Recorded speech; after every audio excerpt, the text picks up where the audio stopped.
I don't like talking about my guy who is my leader any day. But let me say it today. I wanted to keep some of these things so that in my memoirs, people can read.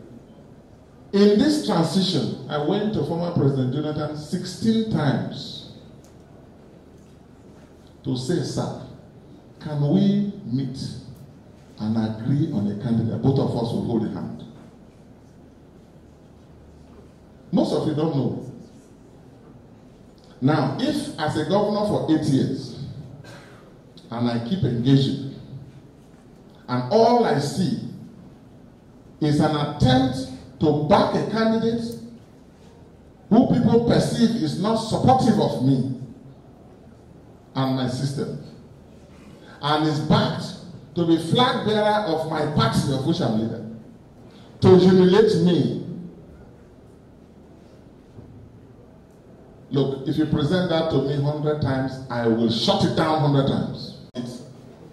First of all, my reaction is that the former President Jonathan, who is a former leader of our country, remains a leader of our country, I believe, is at liberty to receive dignitaries when they come into this state.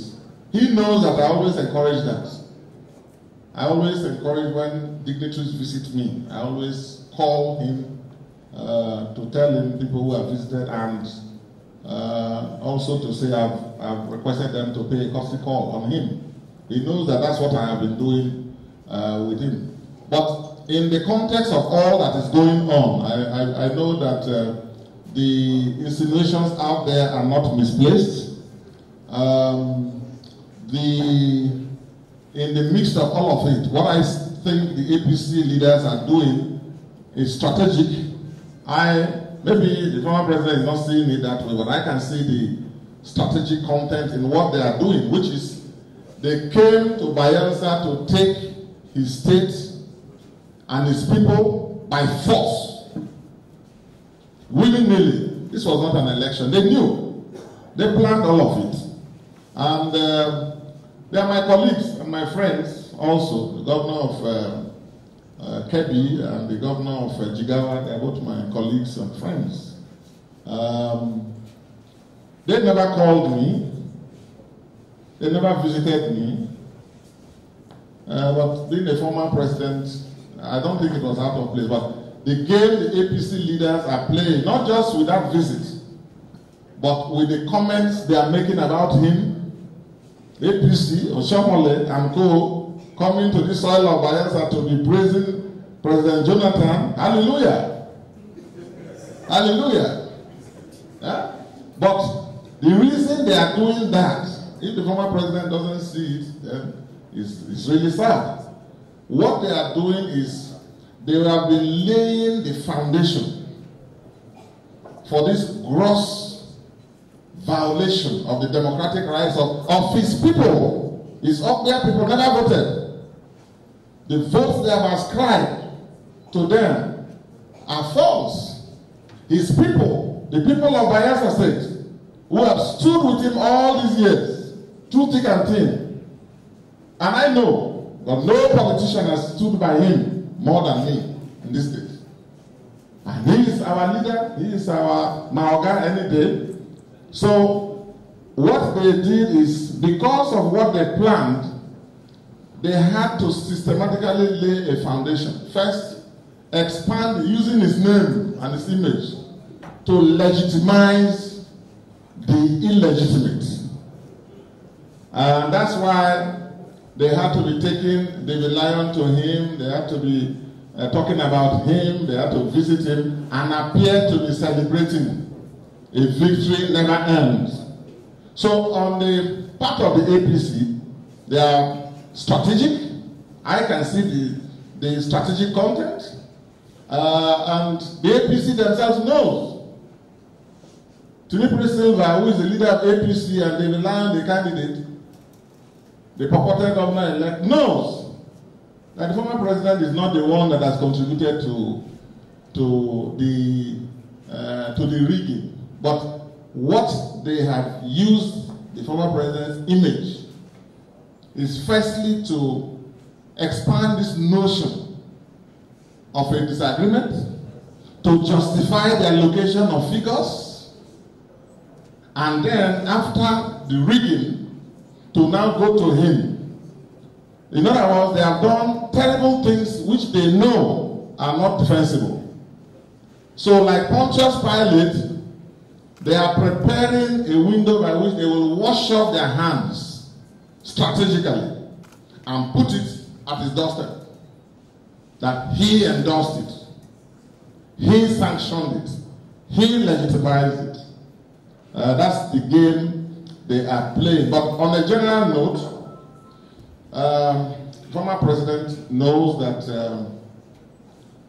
I have always encouraged and advised that should focus on national and international, because that's the face and the leader we have. That's what we worked for, and God raised him for us. All of us, for all of us. So when we see him interacting with dignitaries, for me, that's a thing of joy.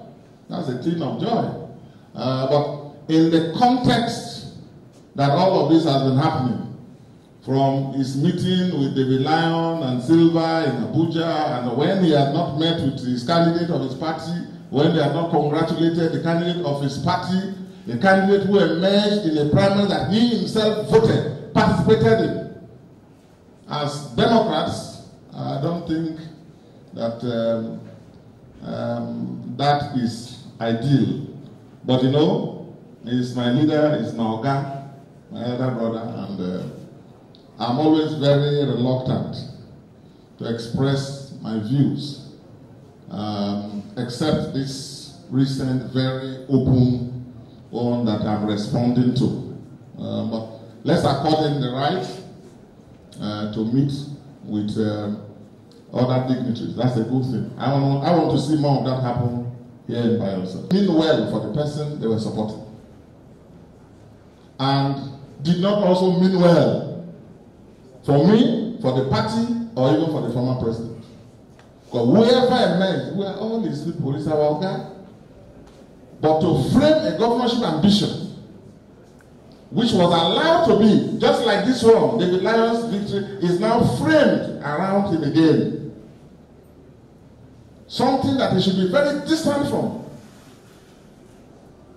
Some ambitions in our party were framed as a contest between him and of me. Very bad. And I warned and cautioned against it. So that even if we make mistakes, if he's distant, he corrects, steps in to call and advise. So, gentlemen, these are some of the developments you all need to know. I don't always talk about. It's because of the deep respect I have, which is the right thing to do. But let it be known clearly that I and the government have absolute regard and respect that is due former president of our country from our place. How many do we have? And no politician in Bayelsa has worked harder and more with him than me. It's more than any day. And he himself has helped me so much. It's more than any day. But people with different, look at what they are bringing in the Lion thing again.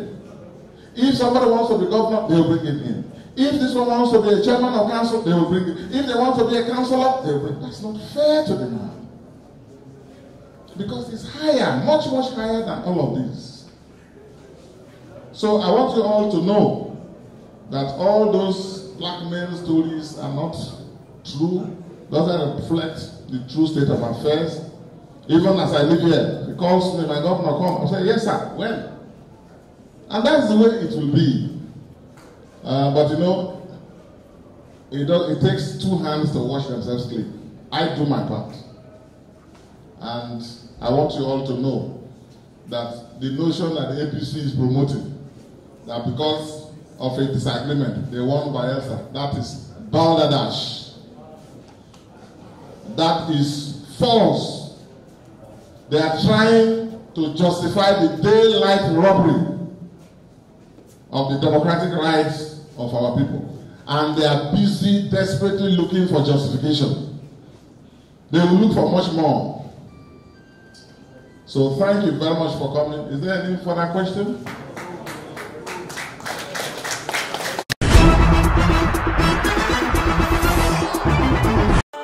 This is Niger Live TV. We bring you news. There is a mass movement here today by Elsa. Sports. Entertainment. And the winner is Davido! Politics. And when the commander-in-chief says, I don't know what happened, then we have to worry whether this our security is actually in the right hand. Thank you, my younger brother. $1 billion is to be spent now on security. How does that affect the youth of this country? Culture.